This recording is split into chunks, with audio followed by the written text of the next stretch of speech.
Donc, les rôlistes se mettent à table. On va discuter de jeux de rôle. On va discuter plus précisément aujourd'hui de la promotion du jeu de rôle, de comment le promouvoir, de comment le faire découvrir aux gens et comment éventuellement élargir le public de notre loisir. Ce que je propose, c'est de faire un rapide tour de table où on se présente. Rapidement, on n'a pas besoin de raconter toute notre vie. On explique aussi pourquoi est-ce que ce numéro-là, enfin ce podcast-là, pourquoi est-ce qu'on a envie de parler autour de la promotion du jeu de rôle et en quoi pas on est légitime, parce que tout le monde est légitime, mais qu'est-ce qui fait qu'on a voulu se discuter de ça, quoi. Mm. Je vais commencer par moi, c'est pas très poli, mais ça permet éventuellement de vous laisser réfléchir et puis voir comment est-ce que vous voulez faire votre présentation et comment vous faites le truc. Donc moi, c'est Eric Blaise, je fais du jeu de rôle depuis une dizaine d'années. Et je trouve que au niveau promotion, au niveau comment on fait des choses à choisir, c'est un peu light. J'ai déjà eu pas mal de réflexions sur le sujet, que ce soit dans le cadre de jeux que j'essaie de d'écrire, que ce soit dans le cadre des parties que je fais dans mon club de jeux de rôle ou ailleurs. Et je trouve qu'on on n'est pas bon. Enfin, je trouve. Après, c'est un peu critique de ma part, mais j'ai l'impression que en tant que pratiquant de jeux de rôle, on n'est pas forcément les super bons pour partager notre truc. Et voilà, donc c'est moi qui ai initié l'enregistrement. Je souhaiterais en discuter avec vous. Voilà. D'accord.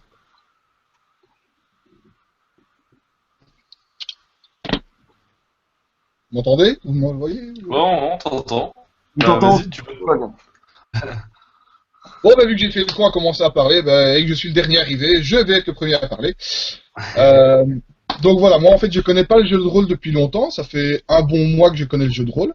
Euh, Avant ça, je connaissais absolument pas, je savais même pas ce que c'était. Donc j'ai appris avec Seb et avec les autres, donc sur Aventure sur YouTube. Et maintenant, j'ai deux équipes de jeux de rôle où j'ai commencé à jouer. Donc, je pense que les gens sont un peu, pas effrayés, mais ils se disent jeu de rôle, ouais, d'accord, c'est pas réellement un jeu, il y a pas de réelles histoires, il y a pas de graphisme. Et je pense que les gens sont un peu effrayés par ça. Mm. Euh, Moi-même, à la base, je m'étais dit jeu de rôle, à mon avis, ça doit être trop compliqué, ça doit être des fous qui jouent entre eux. Et, euh, et maintenant, j'y joue et j'adore. Et donc voilà, j'essaye un peu de faire montrer les vidéos à certains amis qui n'ont même pas envie de regarder, rien que quand on parle de jeux de rôle. Donc ouais, je pense qu'il faudrait leur expliquer un peu ce que c'est et pas qu'ils soient effrayés uniquement sur le fait d'être effrayés, quoi. C'est de la vodka ou c'est de l'eau? Euh, les deux. Non, mais j'ai mal ma gueule d'hier, donc voilà. Cool. Ok, Bastien, Gaël. Euh, ouais, je prends la suite. Oh, Je laisse Gaël finir. Donc, oui, Bastien, Lyonnais, bah, je fais du jeu de rôle depuis des années. Je sais plus quand j'ai commencé. Ouais, donc j'ai fait pas mal d'initiations en club, notamment quand j'étais en mon école d'ingé. Mais bon, c'était facile, on va dire. C'était parce que en fait, les gens qui venaient nous voir, c'était déjà des geeks, hein. Faut pas se leurrer. Du coup, c'était une initiation assez aisée. Après, ouais, j'ai initié après d'autres personnes autour de moi. Et bah, récemment, j'en ai même initié au boulot, ce qui m'a permis de voir des gens ouais, qui étaient un peu, ouais, qui étaient pas des ingénieurs de base, tu vois, carrément mais qu'on finit par accrocher. Mais c'est vrai que c'était plus dur parce que c'est des gens qui avaient pas forcément les références Medfan ou les références Star Wars qu'on utilise abondamment la plupart du temps. Et donc ouais, donc ça m'a motivé à participer à ce podcast. Voilà. Merci. Ok. Moi, donc, c'est Gaël Sacré. J'ai commencé le jeu de rôle assez tardivement, en fait, même si je baigne dans la culture geek depuis longtemps. J'ai fait mes livres dont vous êtes le héros. J'ai fait mes RPG, jeux vidéo et tout ça. Mais je suis tombé sur le jeu de rôle assez tardivement. Et pendant à peu près 2 ans, j'ai tenté de jouer un petit peu, j'ai tenté d'être MJ et j'étais pas du tout à l'aise. J'ai failli arrêter en fait le jeu de rôle à ce moment-là parce qu'il ne me satisfaisait pas du tout par rapport à d'autres choses comme je sais pas, le cinéma ou les séries ou d'autres choses. Et j'y suis revenu finalement en découvrant la partie du jeu de rôle qui est moins connue, c'est-à-dire le jeu de rôle indépendant, les jeux de rôle, certains appellent ça amateurs, enfin voilà, des jeux qui sont conçus un peu différemment, un peu des jeux de rôle plus traditionnels, plus des plus connus. Et depuis, j'ai fait pas mal de jeux comme ça avec dans mon petit cercle, dans notre cercle à nous. Et puis j'ai commencé à créer des jeux depuis quelques temps. Donc je suis l'auteur d'un jeu qui s'appelle Happy, qui est un jeu de rôle qui se joue tout seul et qui est un jeu de méditation. Et je suis en développement de d'autres jeux dans le même type et dans d'autres genres aussi. On pourra peut-être en discuter. Voilà, je pense que pour résumer. C'est parfait. Merci, merci, merci tout le monde. Première question, parce que c'est une question pas forcément simple, mais qu'il faut qu'on se pose, je pense, dans ce sujet-là. C'est par rapport à qu'est-ce que c'est le jeu de rôle. La définition du jeu de rôle n'est pas claire. Techniquement, pratiquement, il y a plein de manières différentes de jouer du jeu de rôle avec des MJ, il y a tellement de manières de faire que quand quelqu'un en tout cas me demande à moi qu'est-ce que c'est le jeu de rôle, je suis pas bloqué, mais ça demande un peu de réflexion. Ouais. La question, c'est quelle est votre définition du jeu de rôle à chacun et comment est-ce que vous répondriez, comment est-ce que vous présenteriez l'activité à quelqu'un? Si je dois présenter l'activité, déjà, justement, je la définis pas, parce que comme tu le dis, c'est très dur. Donc en fait, je vais directement à la partie. Personnellement, c'est ce que je fais. Comme ça, une fois que les gens sont autour de la table, ils comprennent très vite. Tu leur mets la feuille de personnage entre les mains, tu leur mets une situation, et ben voilà, ils ont compris, ils incarnent leur perso, et c'est parti. Perso, ce que je fais, ça marche pas trop mal. Ouais. Moi, je pense un peu la même chose. Alors, je fais pas trop d'initiation parce que je suis pas encore très à l'aise avec le grand public, on va dire, mais c'est vrai que j'ai un peu le même avis. C'est-à-dire que pour moi, il n'y a pas un jeu de rôle, il y a des jeux de rôle. Tout comme ça viendrait pas à l'esprit de quelqu'un de dire tiens, joue à Time's Up, c'est le jeu de société, tu vois. Et il y a pas d'autres. Tous les jeux de société fonctionnent comme Time's Up, sauf qu'il y en a où en gros on fait de la stratégie, ça s'appelle civilisation. Enfin voilà, ça viendrait à l'esprit de personne de marcher comme ça. Ça marche aussi pour le cinéma. Tu montres pas un western, tu dis voilà ça c'est le cinéma et après du coup. Donc ouais, à mon avis la meilleure manière de dire c'est que il y a du jeu de rôle et là. Aujourd'hui, je vais vous présenter un jeu de rôle, comment on fait. Après, si vraiment on doit en parler, et c'est vrai que ça c'est très compliqué, puisque de parler de quelque chose qu'on connaît pas, c'est comme expliquer qu'est-ce que c'est que le cinéma à quelqu'un qui a jamais vu du cinéma, c'est très compliqué en fait. Et puis, c'est vrai que dès qu'on commence à tomber dans des définitions, on va se rapprocher d'une façon de jouer qui est pas forcément celle de tout le monde. Ouais, c'est très compliqué. Donc moi personnellement, j'ai pas vraiment de définition du jeu de rôle. J'ai tendance à simplement respecter les auteurs qui disent voilà, moi j'ai créé ça dans le domaine du jeu de rôle. C'est mon cas par exemple pour Happy qui peut être considéré comme un non-jeu de rôle ou autre chose que du jeu de rôle. Mais je l'ai créé en inspiration du jeu de rôle, dans le cadre d'une communauté de jeu de rôle. Donc pour moi, c'est du jeu de rôle parce que voilà, c'est tel que je le définis. Donc à mon avis, il faut respecter déjà les volontés des auteurs de se mettre dans une mouvance qui est, je veux dire, voilà, je fais pas un jeu de société, je fais pas un jeu de ci, je fais ça, je fais un jeu de rôle parce que j'ai envie que ça soit un jeu de rôle, quoi. Voilà. Moi, j'ai quand même enfin, personnellement, quand j'ai connu le jeu de rôle, j'ai pas eu de définition, ou alors si, on en a déjà parlé, j'ai une amie qui est très jeu de rôle et qui est venue à la maison avant que je m'y mette. Euh, Même en définition, c'est pas ça qui va attirer les joueurs. Parce que c'est tellement compliqué à expliquer, à donner une définition, que les gens ne vont pas se laisser prendre à une simple définition. moi personnellement, c'est vraiment les vidéos et voir l'amusement, voir un petit peu comment ils font, etc.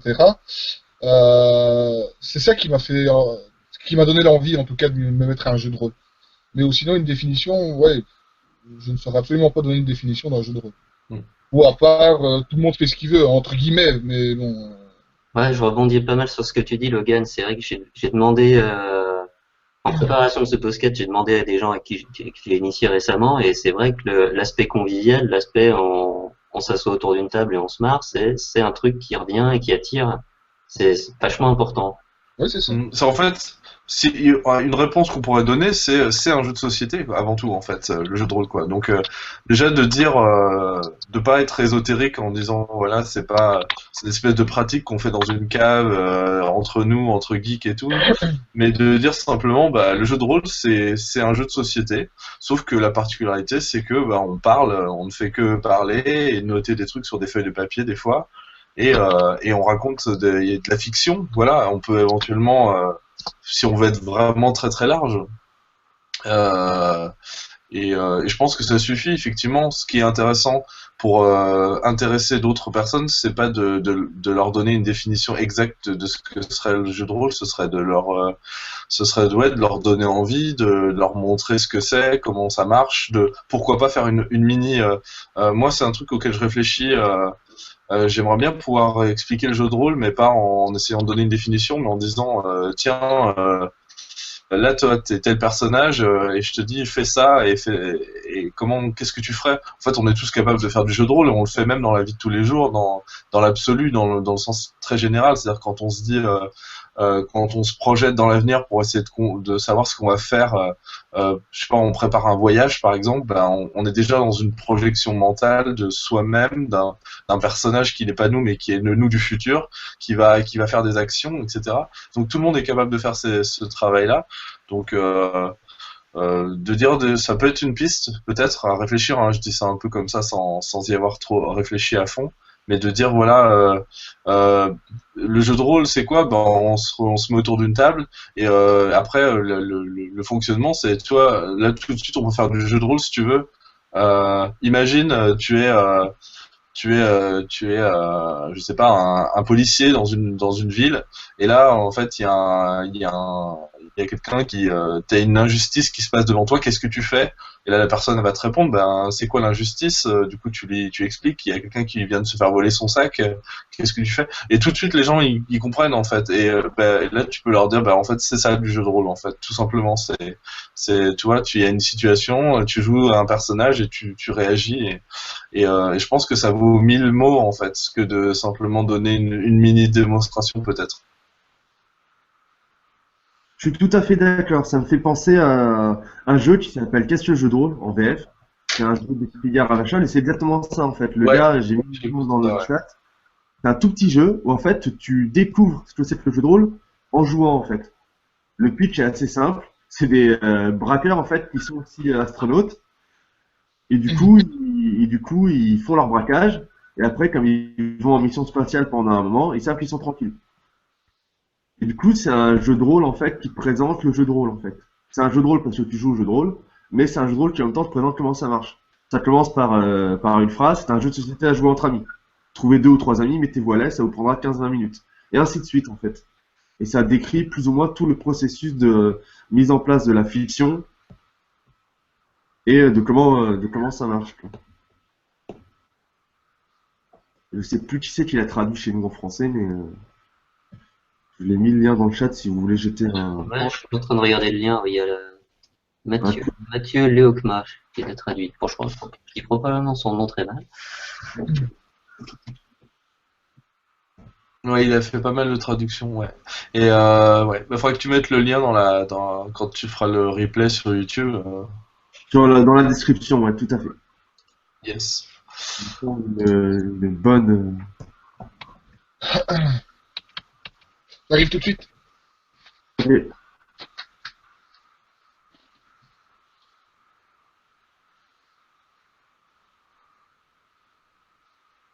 du coup, il y a Jérémy Rueff qui m'a ajouté tardivement sur Google+, je me suis permis de l'inviter aussi. Plus on est de fou, plus on rit. Yes. Ouais, Même si, carrément. même si l'enregistrement a déjà commencé. pas de souci. Oh, ça peut être intéressant.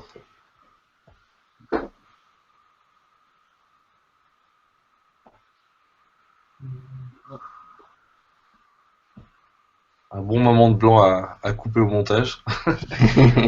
Et là, de toute façon, vu les soucis techniques du début, l'attente et les blancs et les départs, va falloir ça va me prendre un mois de montage, c'est pas grave. Ouais. Ah, j'ai le Pour couteau couteau. les merveilleux auditeurs, et ben ils attendent, ils sont gentils. Faut voir qui Voilà, c'est. attendez. Et bon. Donc je rebondis un peu sur ce que tu disais. Donc c'est un jeu de rôle en fait qui est déjà créé. Et en jouant à ce jeu de rôle, ils vont. Enfin, c'est une explication de jeu de rôle en jouant à un jeu de rôle, c'est ça? Si j'ai bien compris. C'est ça, c'est exactement ça l'idée. Parce que c'est vrai que la chose qui peut faire peur au début, c'est le fait de créer son personnage. Parce que bon, moi personnellement, mon premier personnage, et je le remarque seulement maintenant, c'est il est un peu naze. Mais tu vois, Ah, c'est des personnages nazes, hein, t'inquiète pas. mais bon, tu vois, tu n'as pas non plus l'expérience ou les connaissances pour commencer à mettre des compétences, à mettre des capacités physiques, mentales, etc. Et donc, que de mettre directement les gens directement dans la chose, dans toute sa complexité.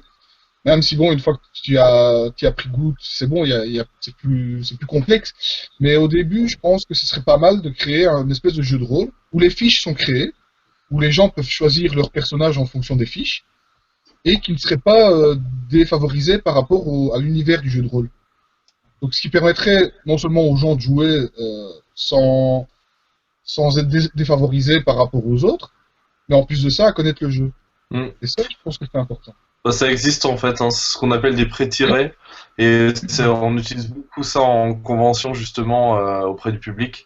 Donc en gros, les personnages sont pré-créés et on peut, du coup, les joueurs peuvent choisir parmi les personnages pré-créés, mais du coup, ils n'ont pas besoin effectivement de passer. C'est aussi une question de timing aussi, c'est que les créneaux de jeux de rôle en convention, on essaye de faire plus court.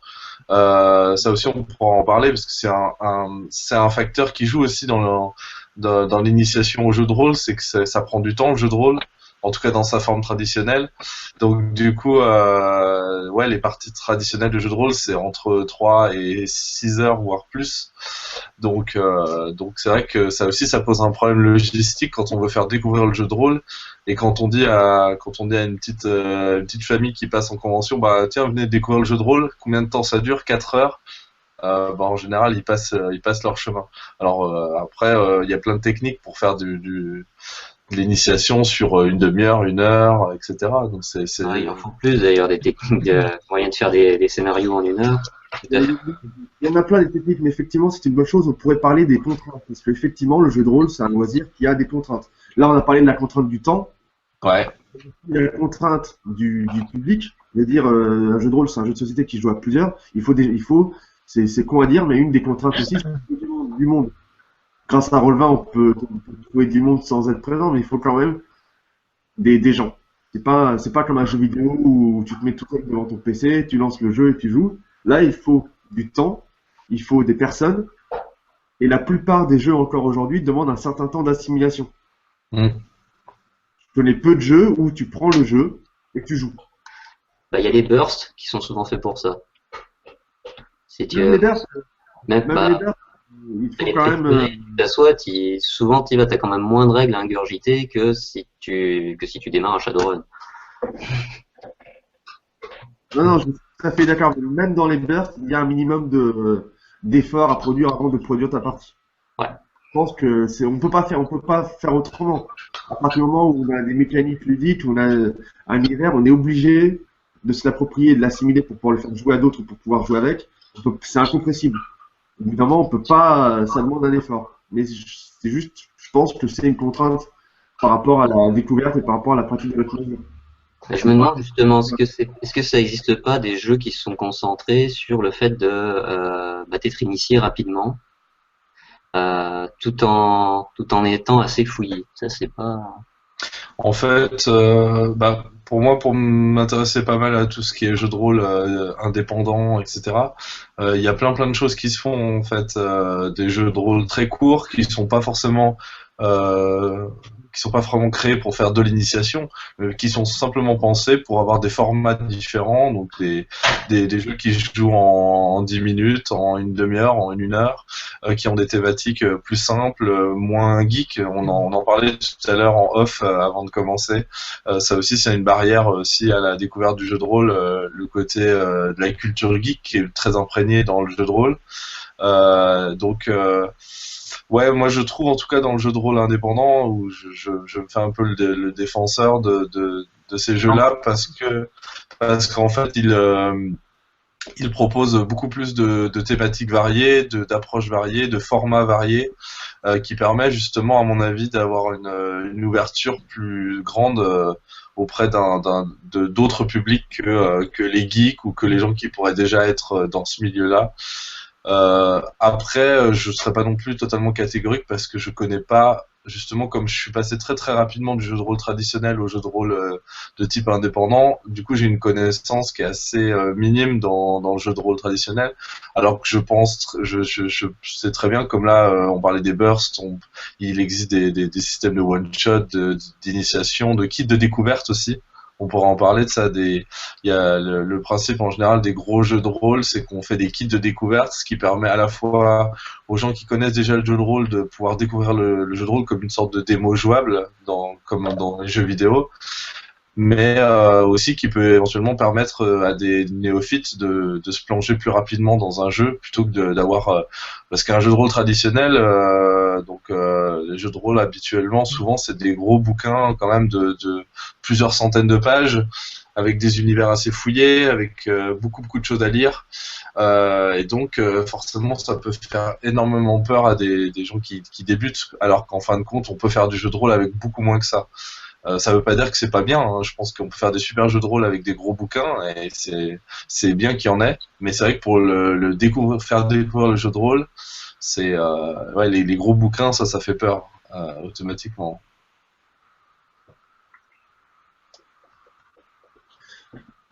Du coup, Il faudrait quelque chose de plus simple en fait par rapport au jeu de rôle, par rapport aux jeux de rôle qui existent avec tous les tous les gros bouquins comme tu disais.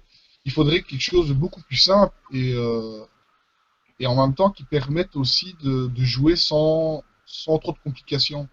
Le problème, moi, ce que j'ai eu un peu à la base, c'est ce qui m'a fait peur aussi de m'y mettre, c'est de me dire comment je vais devoir jouer ou qu'est-ce que je vais devoir faire.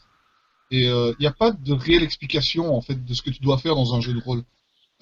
Bon, après, évidemment, quand tu commences, tu te rends compte que c'est beaucoup d'imagination et tu dois beaucoup inventer ton rôle et ton personnage, mais sans explication et sans qu'on te dise ce que c'est, ça fait peur de se lancer.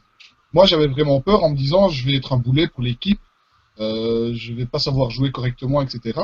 Et en fait, quand je me suis lancé, voilà, j'ai compris qu'en fait, on était tous les mêmes, que ce soit un débutant ou un expert. Voilà, il y a des dés, voilà, tu tires tes dés, point barre. Mais à la base, c'est ça qui me faisait peur. En fait. C'est vraiment ça que j'avais vraiment pas envie de me mettre. C'était en me disant, je vais être un débutant, je vais pas savoir jouer. Et voilà, en fait, ça se passe très bien. Mais voilà, il faut que les gens comprennent aussi que c'est pas parce que tu es un débutant que tu ne peux pas t'y mettre. Ça, c'est important. Bon, Il y a une barrière psychologique, quoi. C'est ce que tu... Oui, clairement. J'avais vraiment peur en me disant, je vais tenter l'aventure. Ici, d'ailleurs, je joue encore ce soir. Mais à la base, je n'osais pas en me disant, je ne vais pas savoir être à la hauteur des joueurs expérimentés. Alors que c'est totalement faux. Ouais. Ah bon. non, surtout que techniquement, ça veut dire quoi être un joueur expérimenté? Tu as joué plus longtemps, ça veut dire que tu as fait plus de parties en quoi? Je suis pas sûr, pour avoir fait pas mal de tables entre guillemets mix, il y a des gens qui débutent, des buts, il y a des buts et où il y a des gens qui font du jeu de rôle depuis très longtemps. Je suis pas sûr que jouer depuis très longtemps a forcément tout le temps une plus-value. Moi, j'ai des exemples. Bien Justement, d'accord. ce qui est bien, c'est que tu peux, en tant que débutant, être au même niveau qu'un joueur qui joue depuis des années. Mais le problème, c'est que quand on n'a jamais fait, tu ne le sais pas. Je veux dire, vu que le jeu de rôle est flou par rapport à tes connaissances, tu ne connais pas très bien l'univers, tu sais pas très bien qu'est-ce que c'est qu'un jeu de rôle, et bien justement, tu te dis, j'ai pas d'expérience, et donc, mis à part avec d'autres débutants, je ne saurais jouer avec personne. Et ça, c'est... Ouais, c'est faux. Ouais, c'est complètement faux. Et c'est une des forces du jeu de rôle, justement. Ouais. Je pense que ce qui fait aussi la particularité aussi du jeu de rôle par rapport à d'autres découvertes d'autres choses, c'est que le jeu de rôle, ça t'implique vraiment. C'est-à-dire que d'un coup, tu te retrouves à une table où on te demande d'inventer des choses, et du coup, il y a la peur en fait de raconter de la merde, de se livrer aussi, parce qu'on crée un personnage, mais on renvoie toujours des choses de soi-même quand on crée un personnage, donc on a toujours peur de se livrer. Et c'est vrai que ça, c'est pas évident, alors que quand on met une manette dans les mains à quelqu'un pour jouer aux jeux vidéo, il a moins d'appréhension, quoi. Il se dit bon, au pire, qu'est-ce qui peut m'arriver? Je lâche la manette. Mais quand on est dans un cercle de gens et qu'il faut réagir de manière sociale, etc. Bah c'est vrai que on sort de sa zone de confort, on sait pas ce que c'est. Donc ouais, je peux comprendre. Moi, enfin, je l'ai vécu aussi. C'est vrai que c'est pas évident d'arriver à aller au-delà de ce truc-là. Et à mon avis, il y a beaucoup, malheureusement, de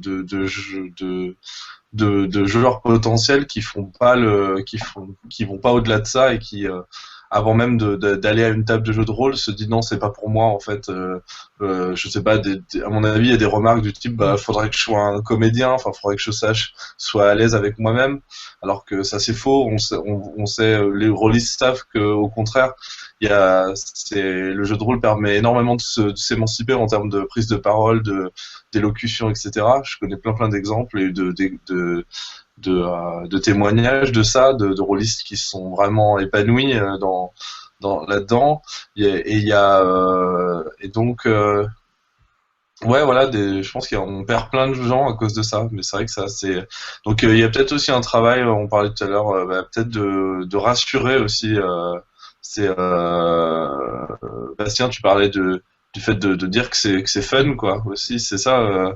Ouais, c'est c'est un truc très important, ouais. Ouais, c'est dire aux gens, n'ayez pas peur en fait. C'est un peu ça peut avoir l'air bête comme ça, mais dire n'ayez pas peur en fait. On va juste passer un moment sympa. Ils ont peur. Ouais. C'est immédiat. Ça marche pas, ça. C'est vrai. Non, mais de les rassurer en tout cas, trouver des moyens de les rassurer et de les mettre en confiance, dire voilà, on va juste faire un jeu de société. Vous allez pas vous mettre dans une situation d'inconfort terrible. Ouais, il y a ce que tu dis, il faut se dévoiler, il y a la peur de ne pas être au niveau alors qu'il n'y a pas de niveau. Personnellement, j'adore jouer avec des nouveaux joueurs parce que justement, ils font des trucs différents que les vieux briscards ne font pas, et donc c'est bien, c'est bien. Oui, c'est beaucoup plus. T'as des trucs que tu penses pas. Parce que le joueur qui fait tout le temps le même jeu depuis des années, il essaye les trucs qui marchent au final. Ça arrive souvent, il fait tout le temps la même manière de jouer, le même personnage, parce que ça marche, que ça produit de la fiction, qu'il s'en sort, alors que les personnes qui découvrent un nouveau jeu ou qui découvrent le jeu de rôle tout court, ils expérimentent. C'est vachement plus fun. Et je pense aussi que du coup, en tant que rôliste qui pratique depuis plus longtemps, on se doit d'avoir une équipe bienveillante. La personne qui débute, qui dit une bêtise, fait quelque chose de complètement con avec son personnage, ça arrive. Hein. Ça arrive à tout le monde, ça m'est arrivé, puis ça m'arrivera encore. Je veux dire, techniquement, faut pas la braquer. Faut pas dire, ouais, t'es trop con, pourquoi t'as fait ça moi, à ta place, j'aurais pas fait ça avec ton personnage, tu fais n'importe quoi, t'es nul. Ah non, non, c'est horrible, ça. En tant que joueur, je me casse. C'est horrible, mais c'est des choses qui peuvent arriver. Ouais, ça doit arriver sur des tables, ouais. Et il y a aussi... Ouais, vas-y. Pas de le faire, hein, pas de dire t'es nul, mais ça m'est arrivé. Je faisais la Pathfinder Society, donc c'est des tables d'un jeu de rôle médiéval fantastique qui s'appelle Pathfinder, et où en fait t'as différentes tables un peu partout en France qui font avancer l'histoire. Et dans ma table, je jouais un prêtre et j'ai fait quelques erreurs stratégiques. Voilà, j'ai fait des erreurs tactiques. Bah, on m'a dit putain t'es nul. Ouais, comme quand tu joues à LoL, quoi, pareil. Avec les insultes en moins. C'est beaucoup plus. Pas raison. À LoL, lyncher, insulter, ils veulent violer ta mère et tout. Non, c'est dur. LoL. Pour corroborer ton propos, il y a moi je m'en rends bien compte avec les jeux de rôle indépendants que je joue. Donc, j'englobe dans les jeux de rôle indépendants énormément de choses, hein, c'est assez complexe à définir, mais il y a énormément de pratiques différentes en tout cas. Et en fait, on se rend compte que les rôlistes, les non-rôlistes ont beaucoup moins de mal à jouer à ces jeux-là parce qu'en fait, ils ont pas justement ce que tu parlais, les vieux briscards comme on dit du jeu de rôle, qui ont des automatismes bien rodés parce qu'ils ont l'habitude de jouer à leur Donjons et Dragons ou à leur Cthulhu et tout ça. Et donc ils sont toujours en mode en recherche d'indices, ils sont toujours en mode est-ce que je peux faire ci, est-ce que je peux faire ça. Alors qu'il y a plein de jeux de rôle en fait dans la scène indépendante où en gros bah t'as pas besoin de demander ce que tu fais, tu peux dire bah moi, là je fais ça et puis on voit ce qui se passe après. Et c'est vrai que c'est ça. On voit aussi il y a des que ouais, pour corroborer le fait aussi qu'il n'y a pas de bons joueurs vraiment quoi. Juste un truc que j'ai remarqué, c'est que les nouveaux joueurs, des fois, ont du mal hein, à ingérer le fait qu'ils peuvent faire tout ce qu'ils veulent.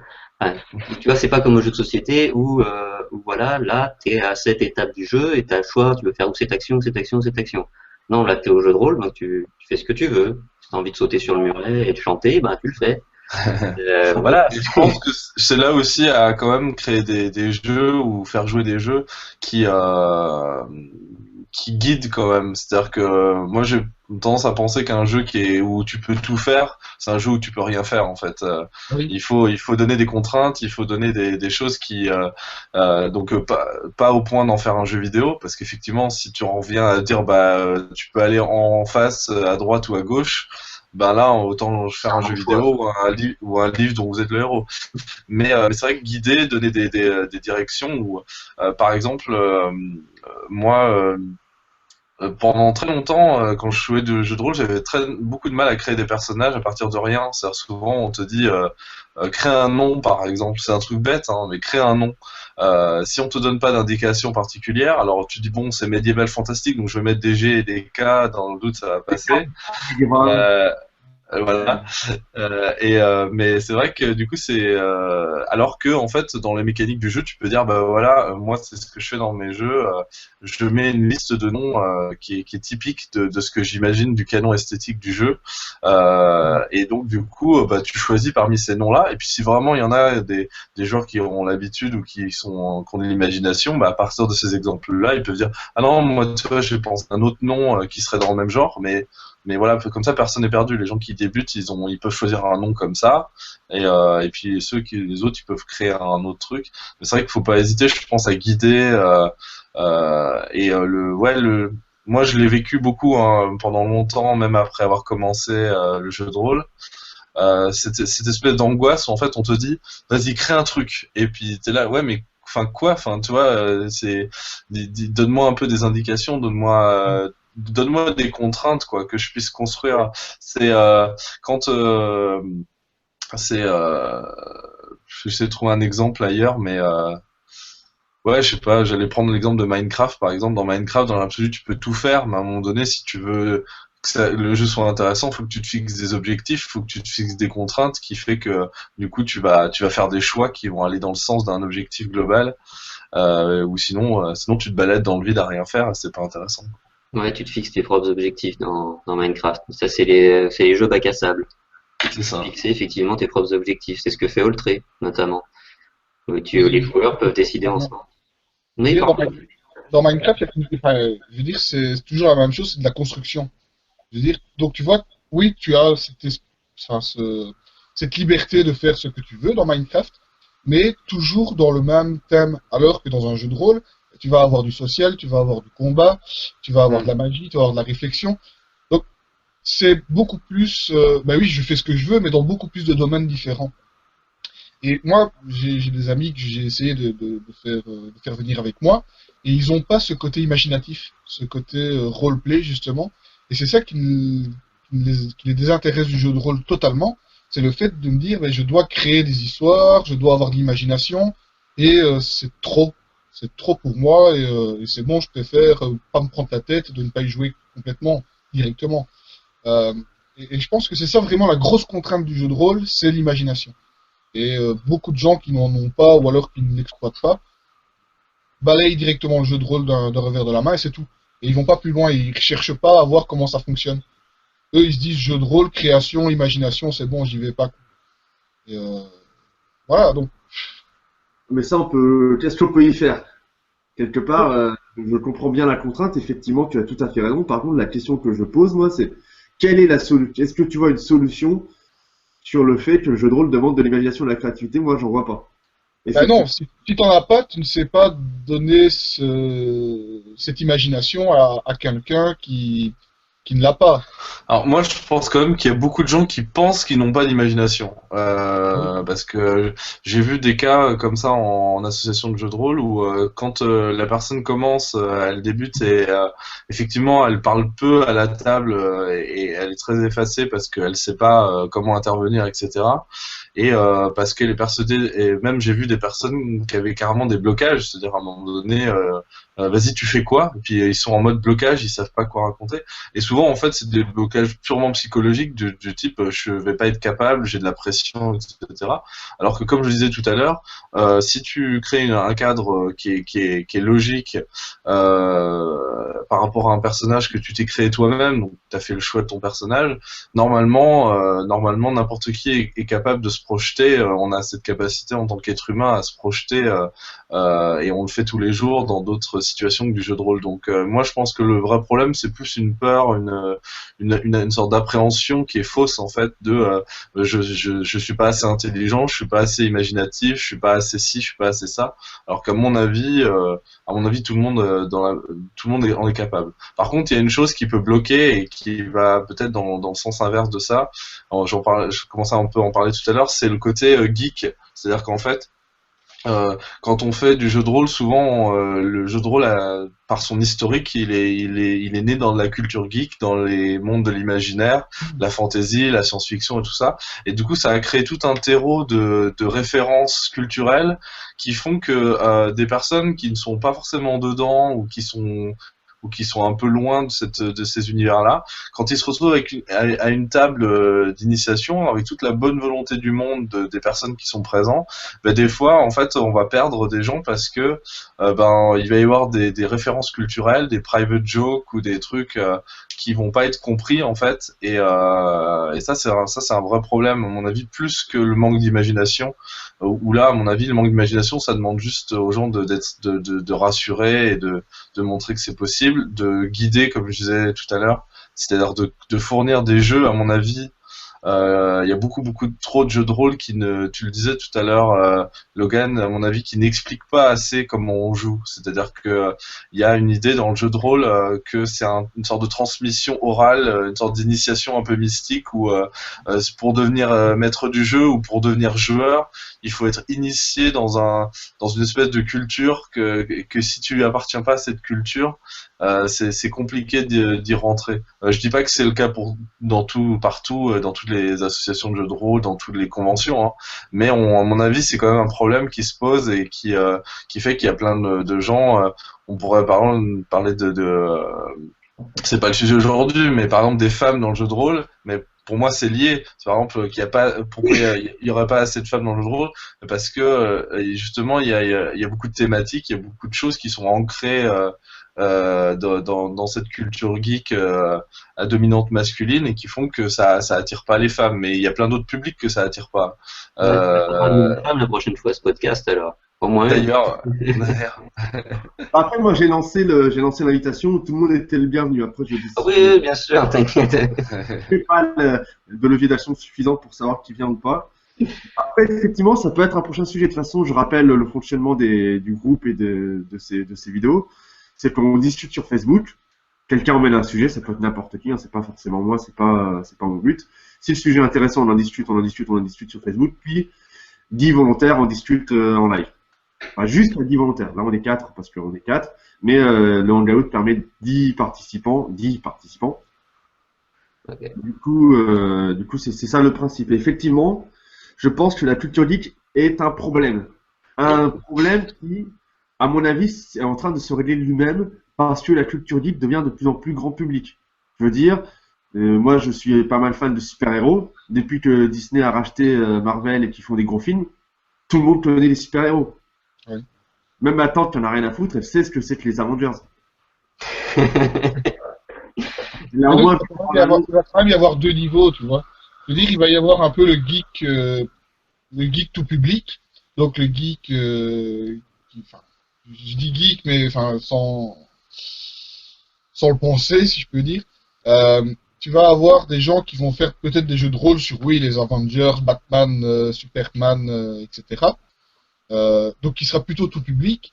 Et tu vas rester plus dans un domaine médiéval ou steampunk ou un truc dans le genre pour les gens qui sont plus dans cette culture geek plus avancée. Et donc, tu vas quand même avoir du mal à mélanger les deux. Je veux dire, moi personnellement, ça m'emmerderait un peu de faire un jeu de rôle sur Marvel ou quoi que ce soit. Je veux dire, c'est trop tout public et c'est pas quelque chose qui me botte. Par contre, je vais être plus sur le Seigneur des Anneaux, plus sur Star Wars ou des trucs dans le genre. Et donc, je vais pas commencer à aller faire un jeu de rôle encore une fois, sur Marvel. Je tape sur Marvel sans taper dessus, mais c'est parce que je suis vraiment pas fan.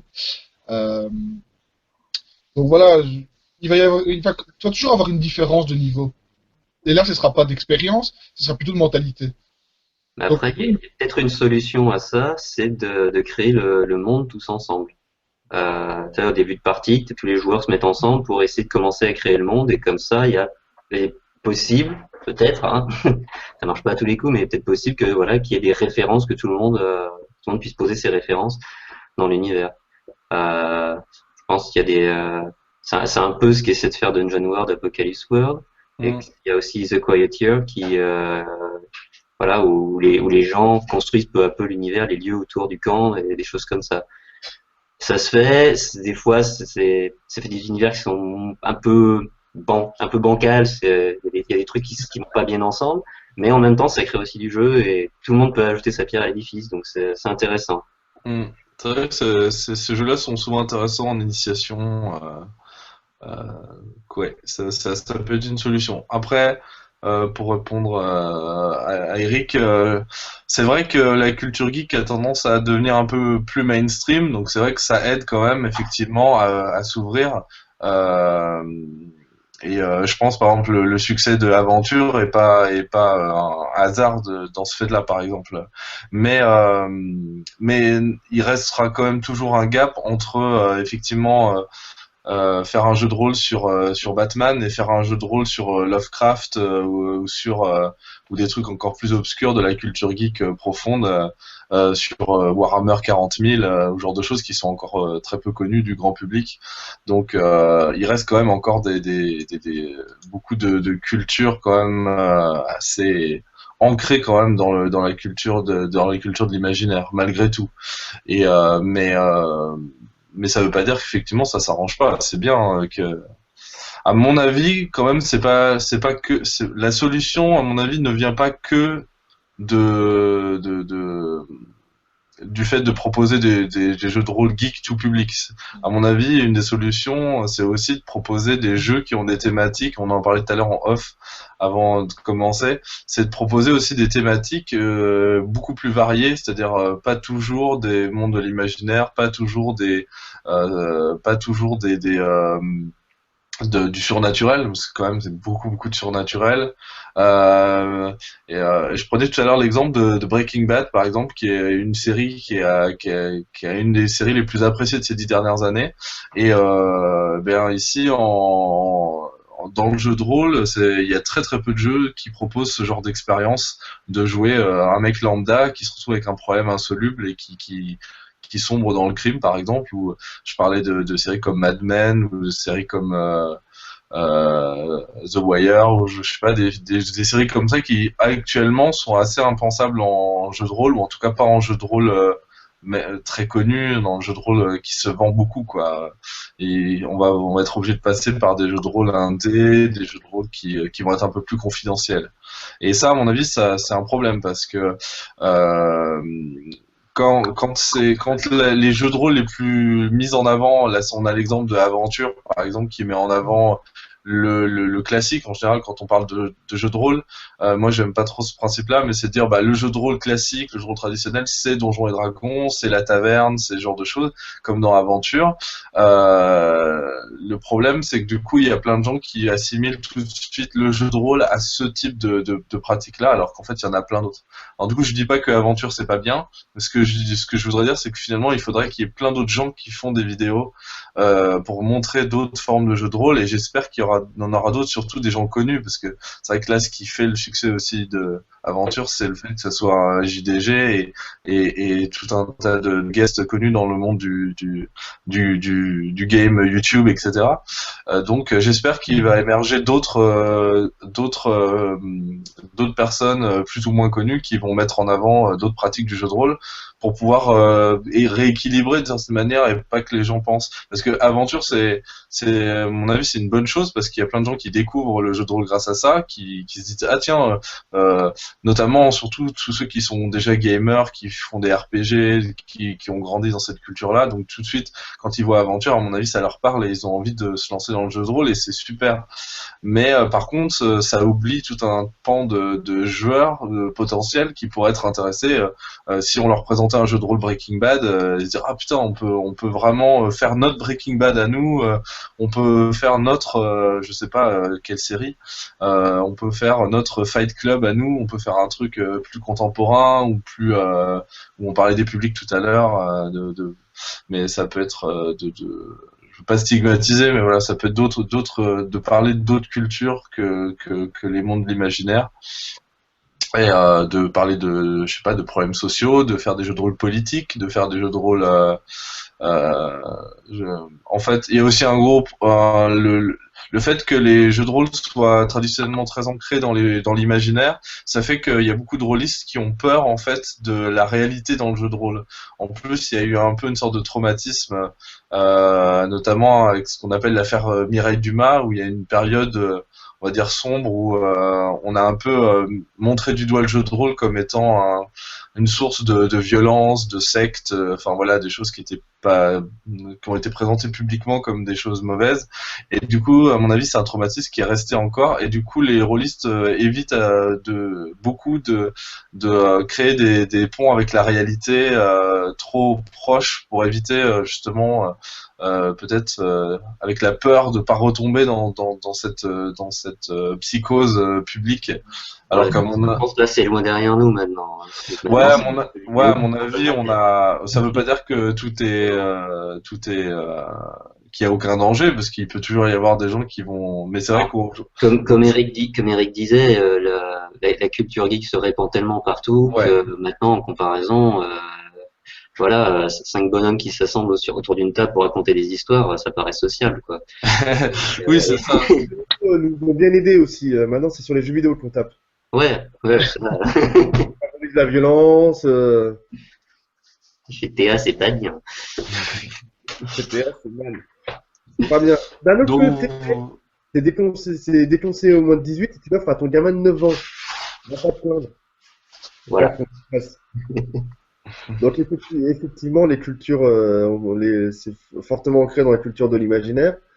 Après, pour te répondre un peu Gaël, pourquoi on fait pas aussi des jeux de rôle plus ancrés dans la réalité? C'est que dans le jeu de rôle, il y a jeu et je pense que c'est plus difficile d'offrir des mécaniques ludiques avec la réalité. Pour réussir à provoquer de l'amusement ou de l'intéressement avec du cancer, c'est plus difficile qu'avec un donjon, hein, techniquement. moi, je pense que non, justement. En tout cas, moi, je m'amuse beaucoup plus à. Enfin, moi, j'aime les deux. Moi, j'ai les pieds dans les deux camps. Parce que j'aime aussi la culture geek, j'ai grandi là-dedans. Donc moi, quand on me parle de faire un jeu où on va faire je sais pas, on va faire des chevaliers qui vont combattre des dragons ou des gobelins, un truc, je suis ouais, pourquoi pas. Je me dis c'est cool. Par contre, il y a plein de gens qui diraient moi je m'en fous quoi, ça m'intéresse pas, et qui prendraient beaucoup plus d'amusement à jouer quelque chose qui est proche d'eux, proche de leur quotidien, de leurs problèmes personnels, et dans lequel ils pourraient essayer de jouer ça, peut-être de. Ouais, mais c'est des gens du coup, qui n'utiliseraient pas le jeu de rôle pour s'évader. C'est quand même un avantage du jeu de rôle. Je suis pas d'accord parce que pour moi, Breaking Bad, par exemple, ça, c'est à la fois une série dure et en même temps, c'est aussi une série qui me permet de m'évader. C'est-à-dire que quand je regarde Breaking Mais Bad, attends, tu parlais de personnes qui, voilà, qui voulaient des situations qui étaient proches de leur quotidien. Est-ce que dans ton quotidien, du coup, t'es touché par la drogue? Bon, non. Tu vois, c'est les trucs que je tique, c'est en quand fait. même, non mais c'est plus proche Vous de nous ton quotidien. expliquez? C'est quand même plus proche de ton quotidien, de la drogue ou je sais pas, d'avoir un cancer que de te battre contre un dragon, contre des On est ghouls, d'accord. On est d'accord. voilà. Donc voilà, il y a plein de gens que je connais. Si je leur dis, tiens, viens découvrir le jeu de rôle, on va se fighter des gobelins et des dragons, ils vont me regarder avec une moue dubitative. Et si je leur dis, on va faire un jeu de rôle et sans forcément tomber dans le pathos, on n'est pas obligé de faire des jeux de rôle, on peut faire une comédie aussi dans la réalité, quoi. Dire, bah, tiens, tu joues je sais pas, moi, une comédie romantique, par exemple. Il y a un jeu de rôle qui s'appelle Breaking the Ice qui permet de faire des comédies romantiques, des premiers rendez-vous, c'est les 3 premiers rendez-vous d'un couple.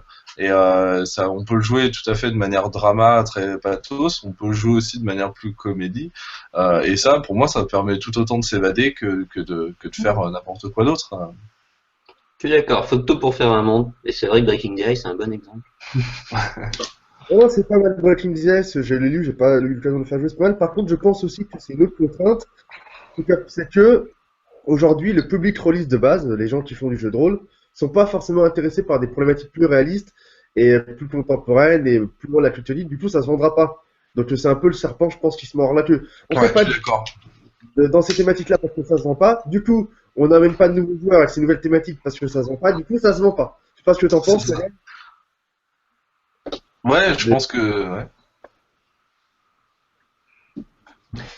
Ouais. Ouais. Je sais pas à qui tu parlais en fait, à Logan, moi j'ai pas Oui, bien oui, entendu. oui, pardon, je voulais demander à Lola ce qu'il en pensait, comme ça fait depuis un mois qu'il a pas parlé, le pauvre. Ouais, Est-ce mais vas-y, que tu penses des Logan. thématiques qui sortent des cultures d'imaginaire, est-ce que ça t'aurait permis de venir au jeu de rôle plus facilement ou pas? Mais Qu'est-ce que t'en c'est plus compliqué, en tout cas, à se dire je vais m'amuser.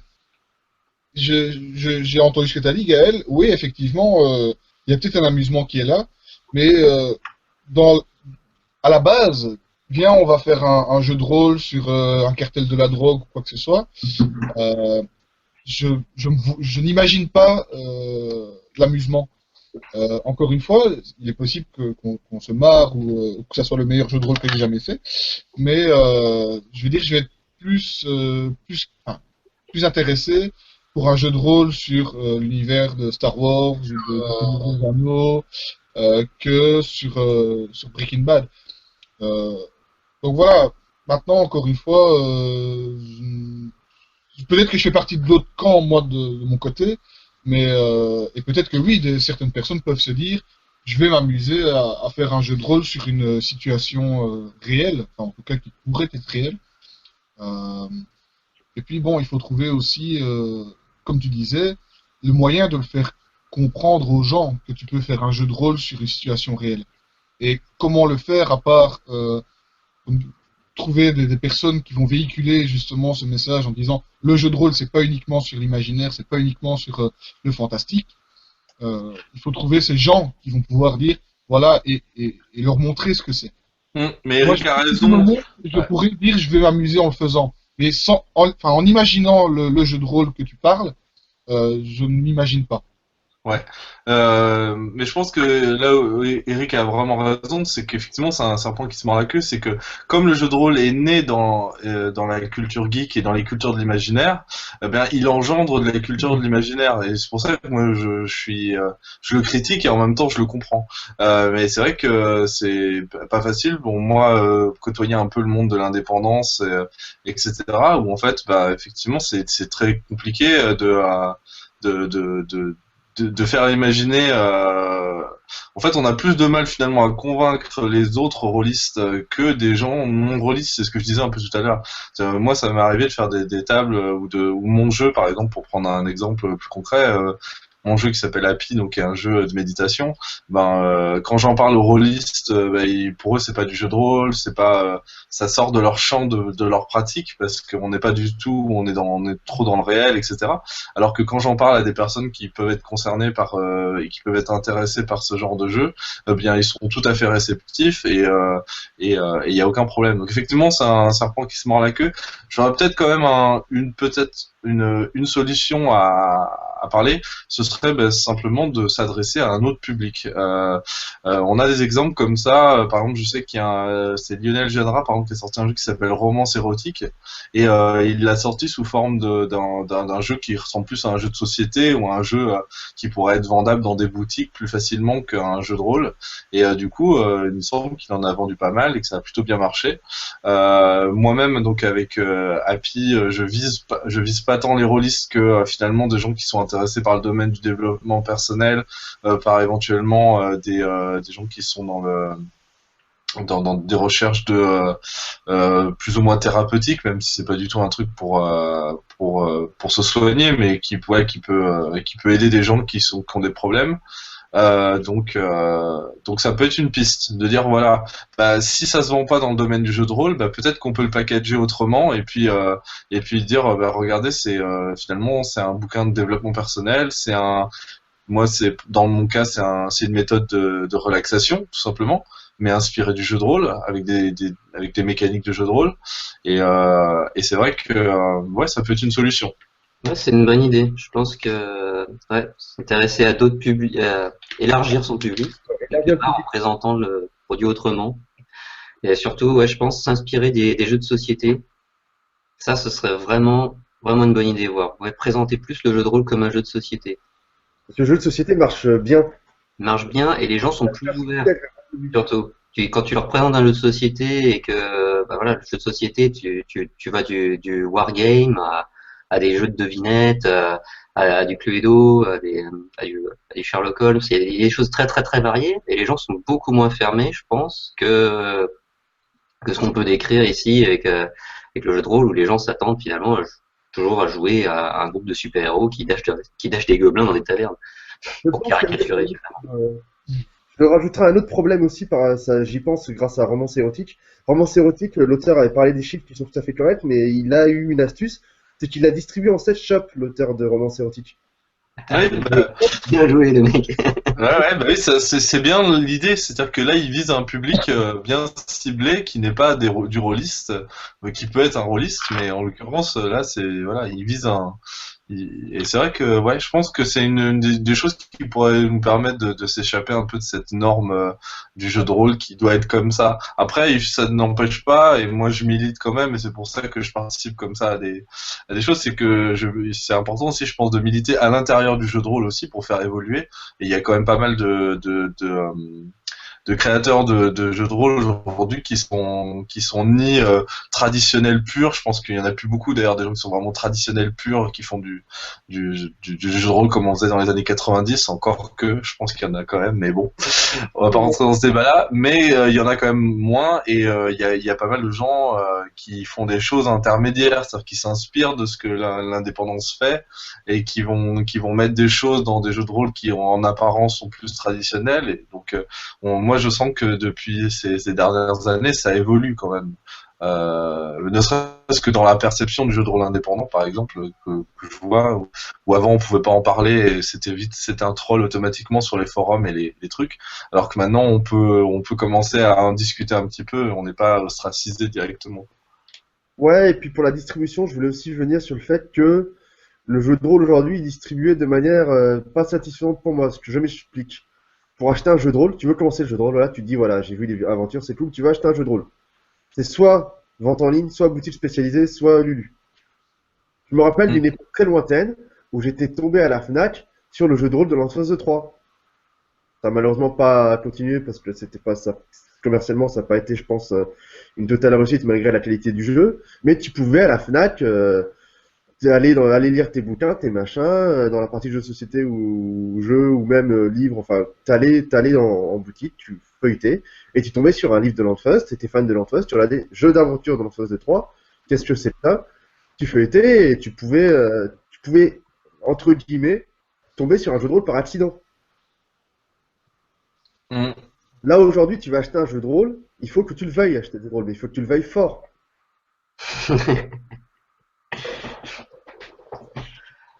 Ouais, là-dessus, la solution peut venir du numérique. En effet, si c'est facile, t'as envie de découvrir le jeu de rôle, tu peux trouver une partie sur Roll20 tout de suite. Voilà, c'est sur un site soit fait pour. Ça peut peut-être aider. Je sais pas. Aussi. Mais encore une fois, ce qui est très pratique en tout cas, c'est un peu les forums comme Réussite Critique, où là, c'est moi, enfin, c'est là que j'ai découvert mes coéquipiers de mon aventure actuellement. Et, euh, et donc, tu n'es pas obligé d'acheter. Enfin, il y a une démarche à faire où tu dois effectivement te présenter, te dire voilà, j'ai envie de jouer, donc même si je suis un peu dubitatif, je vais essayer. Euh, mais ou sinon, voilà, encore une fois, c'est une aventure. Si je ne me mettais pas plus dans le jeu de rôle que j'ai essayé, ben, tant pis, j'ai arrêté et voilà, je ne perdais rien. T'as Mais commencé par quoi d'ailleurs, Logan? Pardon. pardon? Et par quel jeu t'as commencé? Un jeu de rôle style aventure. D'accord. Ok. Donc voilà, moi, ils m'ont demandé de faire la fiche de mon personnage, fiche de mon personnage qui m'a fallu quand même 2 heures pour la faire, tellement je ne savais pas quoi mettre. Et encore une fois, après 2 heures, elle est toujours aussi naze. Euh, mais voilà, au moins je me suis lancé et je sais que j'aime bien. Donc maintenant, je vais être beaucoup plus libre et je vais enfin, je vais prendre beaucoup plus d'assurance, pouvoir aller vers les gens, leur dire voilà, écoutez, je suis disponible pour un jeu de rôle, il n'y a pas de problème. Alors que voilà, il fallait juste franchir le pas. Et c'est ça qui était le plus dur à la base. Maintenant, voilà, je suis lancé, il n'y a pas de problème. Donc voilà, maintenant quand on dit acheter, ben oui, si tu veux effectivement faire le MJ ou inviter des amis qui sont proches de chez toi et jouer en toute convivialité, ben effectivement il y a un autre niveau. Mais pour commencer en tout cas, faut pas passer sur acheter des livres ou commencer à des jeux de rôle style Donjons et Dragons qui sont beaucoup plus compliqués. Il faut commencer à des petits jeux de rôle qui sont assez simples, qui prennent du temps quand même, parce que bon, on fait des séances de 4 heures chaque fois. Euh, mais voilà, qui sont beaucoup plus simples à comprendre et où il y a un amusement assez basique. Et après, une fois que tu as commencé des jeux de rôle comme ça, tu peux rentrer dans la complexité et à la limite, oui, acheter un livre de Donjons et Dragons ou autre. Et là, ça ira mieux. Mais commencer à acheter directement, ça va pas. Je pense pas que les gens vont claquer de l'argent pour quelque chose qu'ils ne connaissent pas. Ouais, mais ça c'est un problème dont je parlais un petit peu tout à l'heure, c'est sur les bouquins de jeux de rôle. Le problème c'est que il y a beaucoup de choses qui sont tacites dans le jeu de rôle. C'est-à-dire que il y a cette idée que alors il y a des exceptions. Je le dis d'avance que je sais que c'est un argument que j'entends souvent. Oui, il y a des gens qui ont ils ont pris un bouquin de jeu de rôle et ils ont réussi à se démerder, à créer leur table de jeu de rôle. Ça existe. Je pense que quand on baigne dans une culture geek, ça aide déjà à pouvoir faire ça, mais quand même globalement pour la plupart des gens, et moi ça a été mon cas, quand j'ai acheté mon premier jeu de rôle, j'ai lu tout le jeu de rôle, j'ai trouvé ça passionnant, c'était magnifique, c'était la petite histoire, c'était Agon, que je trouvais l'univers magnifique, j'avais lu le bouquin de Mathieu Gaborit, sauf que à la fin, après avoir lu 2 fois de long en large le jeu, j'avais toujours pas compris comment on jouait. Parce qu'en fait, la plupart des jeux de rôle, en tout cas pareil traditionnels, n'expliquent pas vraiment comment on joue. Alors souvent au début, il y a vite fait une explication de c'est quoi le jeu de rôle, mettez-vous autour d'une table, et puis après le reste c'est un peu démerdez-vous. Et, ça c'est un vrai problème, c'est-à-dire que il y a l'idée que pour pouvoir apprendre à faire du jeu de rôle, il faut d'abord rentrer dans une table de jeu de rôle, devenir joueur pendant un certain temps, et puis une fois quand on est un peu à l'aise, on peut éventuellement tenter d'être MJ. Et encore, il y a beaucoup de gens qui ne tentent jamais le coup parce qu'ils pensent que c'est trop compliqué. Et c'est le cas d'ailleurs, hein, être MJ dans le sens traditionnel du terme, c'est très très compliqué, il y a énormément de choses à gérer, donc ça fait peur et c'est normal. Et même en tant que du coup MJ, c'est en voyant d'autres MJ faire qu'on apprend des choses, mais il y a très peu de, c'est très très compliqué d'expliquer comment on fait le jeu. Alors il y a des ouvrages qui sortent récemment, enfin qui sont sortis et qui sortent encore récemment sur comment maîtriser une table de jeu de rôle, mais c'est très compliqué de. Et à mon avis, il faut que chaque jeu de rôle explique comment il fonctionne en lui-même. On a dans les jeux de rôle indépendants, dans la théorisation, on a créé un terme qui s'appelle le contrat social. Et le contrat social, c'est justement de se mettre d'accord ensemble d'abord sur comment on joue, comment on partage la parole, enfin plein de choses comme ça qui sont primordiales pour comprendre des choses qui sont extrêmement logiques quand on fait du jeu de société. Dans le jeu de société, ça viendrait pas à l'idée qu'il manque des règles ou que qu'on doive compenser. Dans le jeu de rôle, on parle de compenser, c'est-à-dire que quand il manque des choses dans les règles, ben, on va inventer des règles pour compenser. Et ça, c'est un problème parce que si en fait pour faire du jeu de rôle, en fait, il faut créer des règles il y a beaucoup d'exemples comme ça de gens qui, à force de faire des parties, avec leur groupe, de faire des campagnes, ils ont réussi finalement, ils jouent pas à un jeu de rôle particulier, ils jouent pas à Donjons et Dragons ou à Cthulhu ou quoi. En fait, ils jouent à leur Cthulhu, ils jouent à leur Donjons et Dragons parce qu'en fait, ils ont créé un contrat social à eux, bien à eux, et ils se sont créés des règles à eux en fait. Et ça, c'est un vrai problème parce que comment on transmet ce genre de jeu de rôle? Comment on transmet une table qui s'est créé ses propres règles? Donc, c'est vrai que c'est pas forcément mal, mais par contre, en termes de découverte du jeu de rôle, c'est un problème.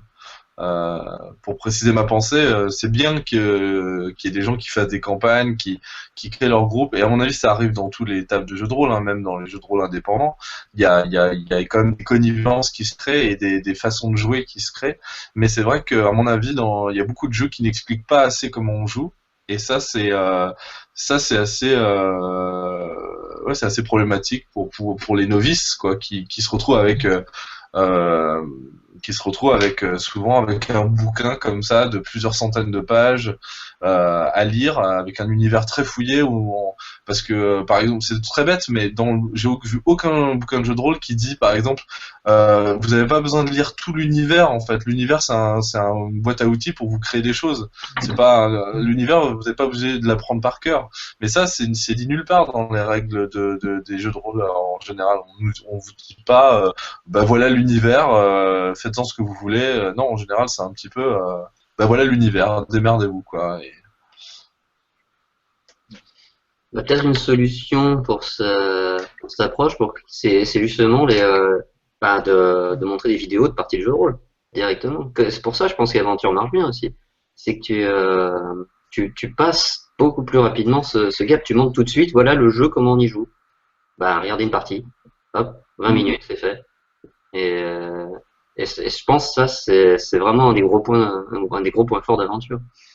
Bon, après, ils sont balèzes, hein, aussi. Le montage est bon. Ah oui, après, c'est des qualités vidéo filmées du. Ouais, vas-y. Vas-y. Que c'était des pros, c'est tout. Ah oui. Oui, c'est ça, c'est que en fait, filmer une partie de jeu de rôle, c'est compliqué. Même en Hangout, ça peut paraître simple, mais c'est vrai que il faut dynamiser le truc. En fait, un jeu de rôle, en fait, on se rend compte que quand t'es pas dans le jeu de rôle, c'est très très compliqué d'être dedans justement, paradoxalement. Et du coup, faire des vidéos de gens qui jouent, ça demande de compenser. Là, non pas de compenser des règles, mais de compenser du feeling de jeu. En fait, il faut que transmettre aux gens qui regardent, qui sont pas dans la partie, et qu'est-ce que les joueurs sont en train de ressentir, il y a même dans une émission qui s'appelle Tabletop, une émission américaine, où en fait, quand ils font du jeu de rôle, eh ben, il y a une sorte de truc type confessionnal, où on voit les joueurs en fait parler pendant la partie, ils disent ah ben, à ce moment-là j'ai ressenti ça et j'ai voulu faire ci et ça. Ça vient d'une volonté en fait de montrer tout ce qui est hors jeu, tout ce qu'on ne voit pas en fait. Hein. Créer un jeu de rôle, faire du jeu de rôle, c'est énormément de non-dit en fait. Romaric Briand, il parle de maelstrom, c'est-à-dire qu'en fait, c'est une espèce de truc qui flotte dans l'air comme ça, où tout le monde a réfléchi à sa partie, à des potentialités, et en fait, ce qui est dit, en fait, c'est peut-être 15% de ce qu'est le jeu de rôle, en fait.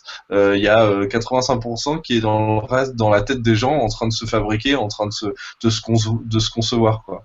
Donc ouais, c'est du coup, mais malgré ça, et c'est, enfin, tout ce que je voulais dire avec ça, c'est que du coup c'est compliqué de filmer du jeu de rôle, et c'est vrai que du coup c'est bien qu'il y ait des émissions comme Aventure, parce que on peut montrer. Et j'espère qu'il y aura des émissions aussi comme Tabletop aux États-Unis, mais en France, du même type, qui est pour nous montrer des types de jeux de rôle différents. Et pourquoi pas avec des personnes plus ou moins connues.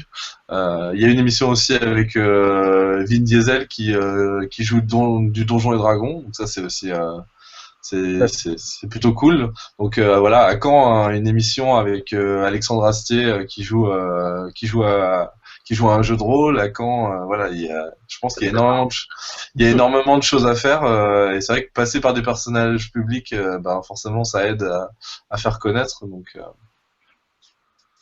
c'est une solution, c'est une bonne solution, je pense. De toute façon, Logan, toi, c'est comme ça que tu as découvert le jeu de rôle, au final. Ah, C'est moi, grâce je à les... commence à Aventure, moi. Et encore, j'ai pas commencé avec Aventure, j'ai commencé avec Star Aventure. Il venait juste de sortir l'épisode 1, et donc je me suis dit, je vais regarder un peu à quoi ça ressemble. J'ai regardé le premier épisode, et puis je me suis tapé tous les épisodes d'Aventure sur une semaine, je pense. Saison 1, saison 2, les lives, je me suis tout tapé sur une semaine. Donc voilà, mais je pense qu'il n'y a pas que le jeu de rôle qui m'a fait accrocher autant. Il y a aussi cette dynamique qu'ils ont de te faire regarder la vidéo. Je veux dire, tu regardes pas la vidéo uniquement pour le jeu de rôle, mais aussi parce que voilà, il y a des situations qui sont hilarantes. Ils ont des mises en scène. Je veux dire, moi par exemple, je suis un grand fan de Seb qui comment tu veux mourir, l'autre qui claque. Voilà, c'est des situations comme ça, tu te marres. Je regardais ça dans mon lit, je me rappelle, j'ai explosé de rire. Et dans cette situation où tu regardes pour l'amusement, j'ai appris à aimer le jeu de rôle et à vouloir y jouer. Donc, sinon, à la base, le fait que je regarde les vidéos, c'était pas du tout. Je pensais vraiment pas faire du jeu de rôle après ça, quoi. C'est vraiment eux qui m'ont fait découvrir le jeu de rôle. Je me suis dit, je vais essayer parce que ça a l'air sympa. Et j'adore. Mais sinon, je veux dire, je n'aurais jamais regardé Star Aventure le premier épisode. Je serais pas là avec vous, je jouerais pas au jeu de rôle ce soir. Et voilà.